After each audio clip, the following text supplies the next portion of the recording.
Welcome back to the fight, guys. I'm pretty excited for this.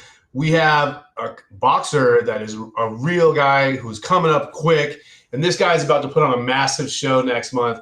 I'm excited for this. Xander Zayas, welcome to the fight, guys. How are you, brother? Thank you for having me once again, and I'm really excited for what's to come. July 26th, world title fight. Just blessed to be in this position. Listen, 21-0. You've got 13 KOs. You're only 22 years old. I mean, you're just a baby as far as your career getting going. How excited have you been, and how fortunate have you felt to have your career developed by Top Rank and the people in your management the way they have? Because from what I see, they've done a great job bringing you along. Yes, sir. Really blessed. Really blessed to have the team and promotional company that I have around me. They have guided my career the right way. I feel like I'm a young guy, like you said, but I listen a lot. I follow a lot of advices. I like to learn. I like to grow, and I feel like I have the right people to help me do that with my team and my promotional company. So thus far, it's been great. 5 years in as a professional, signed at 16, 22 fights in, or 21, 22 coming up, fighting for my first world title. I feel like it's been a great and healthy career. Tell me about your opponent. Like, I'm just trying to get the basics out of the way here before we get into the fun stuff that we can talk about. Jorge Garcia Perez, 33-4 from Mexico. Jorge Garcia Perez is a Mexican warrior, slugger, likes to come forward, likes to throw combinations, has earned his spot for fighting for the world title. His last fight, a lot of people doubted him and thought that he wasn't going to win or come out victorious. He did via split decision. So, really excited because I know he's going to bring the best version of him, or he's going to try to bring the best version of him. And I'm ready to stop that and become our world champion. Okay, let's get into the fun stuff. Tell me about, what does it mean to be a Puerto Rican fighter fighting in New York? Because I know there's a long history of it. I mean, I would imagine it's a lot of pressure. People can see it as pressure. People can see it as pressure. I see it as fun, a responsibility. I like what I do. I enjoy what I do. I love it at the fullest extension. I enjoy going to the gym. I enjoy stepping on fight night and putting on a show for the fans. So I don't see it as much as pressure. But it's exciting. It's exciting to represent Puerto Rico, to do it in New York, a place that has a lot of history and has brought a lot of glory to the island and a lot of Puerto Rican boxers. So to just be that next guy that brings glory and pride to the island, it means the world to me. Yeah, and I noticed that you fought a lot during the same week that they have the Puerto Rican parade. Yeah. And, I mean, do you have, like, your own room in MSG? I mean, you fought there so much. What's happening? No, I feel like out of my last 4 fights, they all been at MSG. 8, counting this one. I feel like they know me already. When I walk into the venue, I don't even show ID anymore. They just like, oh, that's Xander. Let him go through. It's like a home. It's like a second home to me. Really exciting. All the fans, they always show me love. They always show me support. All the New York fans, all the Puerto Rican fans that travel to watch me. It's always beautiful to be in the city that never sleeps. Yeah, for sure. Tell me about, now we always hear about this famed Mexican versus Puerto Rico rivalry. Is that something that's still alive and well? Is that something you don't really care about? Or is it something that kind of like feeds you, like, yeah, I want to get into this? No, for sure. It's something that feeds me. Something I feel like it's the rivalry of Puerto Rico, Mexico that always lives on. You always, want, as a Puerto Rican fighter, as a Mexican fighter, live through those, days and be able to beat a Mexican fighter. So for me to have this opportunity, it's exciting. It's like, okay, like I'm fighting for my world title against a Mexican warrior. After I beat him, we up the score one more. So it's super nice to, have that rivalry. Obviously, outside of the ring, we're brothers and all respect to Jorge Garcia Perez. But inside there, it's either his family or my family, and my family got to eat. Good man. Listen, one thing I noticed in your fights, you have just this really good ability to touch the body. Now, obviously, anybody can hit the pads and practice it. But as you know, it takes a special person to actually make that work in the fight and really, really be able to put someone down. Where does that come from? Is it just that Is it just something that just naturally happened you had no control over? Is it something that someone specifically taught you how to touch the liver? Where's this success come from? Well, I feel like a lot of Puerto Rican fighters were good touching the body. My favorite fighter was extremely good at touching the body, Miguel Cotto. So, watching him and obviously practicing and my coach reminding me that's how you slow guys down. Anybody can take a punch to the face. You got durable guys that are able to take any hit you hit them with. Sometimes I'm like, just give me a share or something so I can hit them. But to the body, you stop anybody. To the body, you make everybody think twice before coming into throwing any combinations, before trying to do something. They always got to think twice when you're touching them constantly to the body, because the body has no bones. It's mostly organs, and when you touch those organs, it's hard to wanting to attack.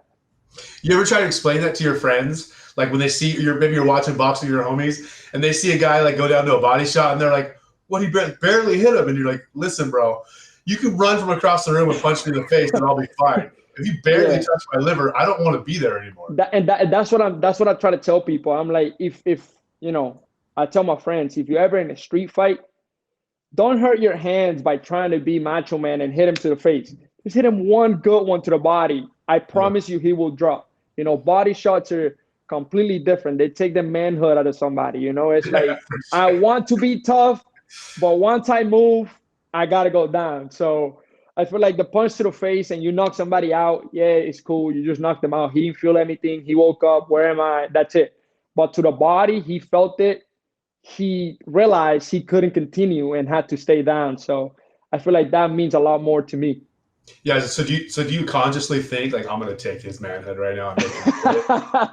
Well, in the fight, I'm thinking about obviously getting the win, however it comes. But if I have the opportunity to end it to the body, I will end it to the body 9 times out of 10. Got it. Listen, another thing I noticed is you're entertaining beyond just being good. I feel like you have a conscious knowledge or thought of, listen, I can't just be good. If I want to be great, I need to be entertaining. Did someone teach you that? Is that something that just happens? I feel like it's something that just happens. It's something that happens. I know how to win fights. I know how to make the adjustments. And sometimes I know what people need to see and people wants to see. So, sometimes it's good when you're up ahead the scores and this guy is not going to do any damage anymore, and he's not as strong as he was in the beginning rounds. It's nice to step in and let him know, hey, I could do it anywhere you want. I could do it in the inside, I can do it in the outside, I can do it moving, I can do it standing up.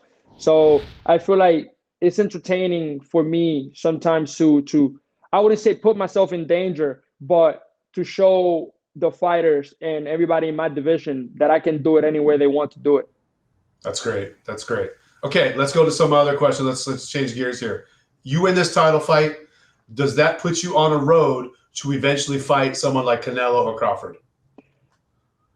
I mean, no, because they are at 168 pounds. It's 2 divisions. But Canelo's fought as low as 54. Yeah, but I don't think Canelo is going down, and I'm not moving up to 68 like in a matter of 2-3 fights. And Crawford, I don't know if he's gonna continue fighting or if he's gonna move down to 54, or is he, if he's gonna stay at 68, or is he gonna retire? I don't know what's gonna. So I don't think it'll put me in a position to fight one of those 2 guys, which they are legends and they are at the end of their careers. But it will put me in a position to fight all the champions in my weight class and all the big names in my weight class that have been, I wouldn't say ducking, but they haven't fought me because they say, oh, Xander hasn't done this, Xander hasn't done that. Now I'm a world champion. There's no escaping me. Xander, you got to understand, you're a lose-lose situation for them. That's the way I see it all the time. That's the way I see it. It's a young guy. He beats me. Everybody's gonna talk crap about me. Yep. So I understand it. I understand where it's coming from. But after I win this world title, there's no escaping. Yeah. I mean, you win a world title, they're going to be faced with the real music. Listen, let's change gears again. Just because it's happening this weekend, don't get irritated with me because I know a lot of fighters hate these questions. Jake Paul versus Julio César Chavez Jr. Now, listen, a lot of people talk shit about Jake Paul, but I think, like you, he has amazing management. I don't know why anyone hates on this guy. He's making tens of millions of dollars. He was never a boxer growing up. He actually did wrestle at Ohio State, and he was an all-state wrestler, which means he's a real athlete. And for sure. Boxing.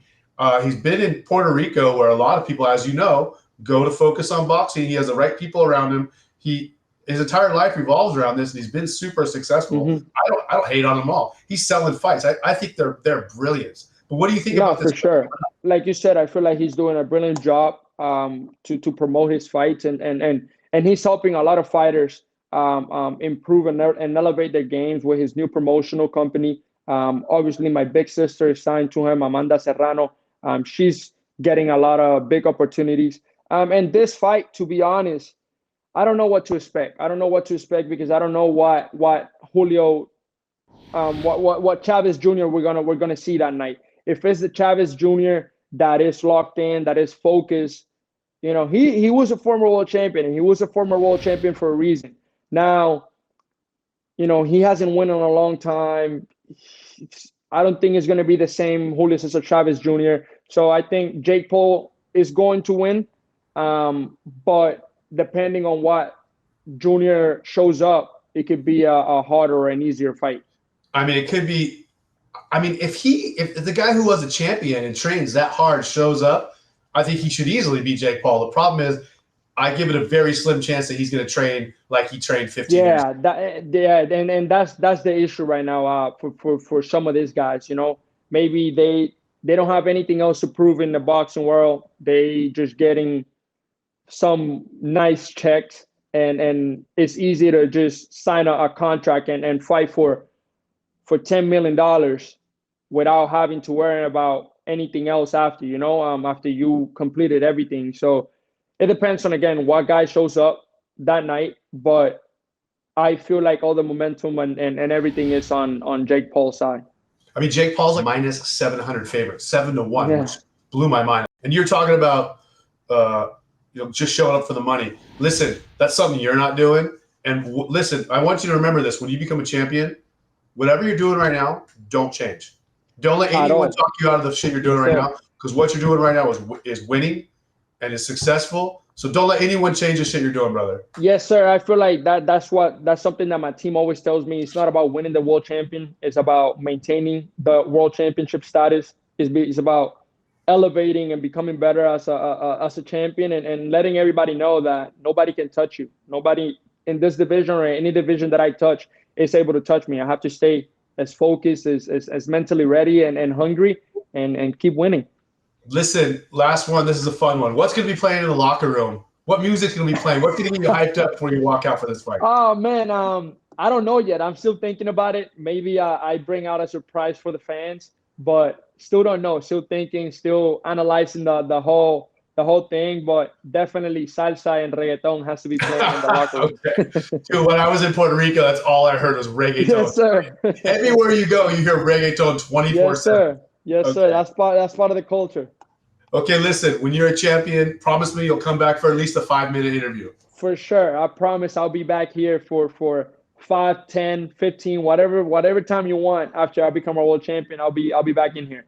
Okay, so from the Fight Guys, good luck next month. We're going to be watching, cheering for you. Everyone check out Xander Zayas. This dude is exciting. He knows how to finish fights, and that's what we want to see. Thank you, brother. So for the Fight Guys, thanks for joining us, Xander.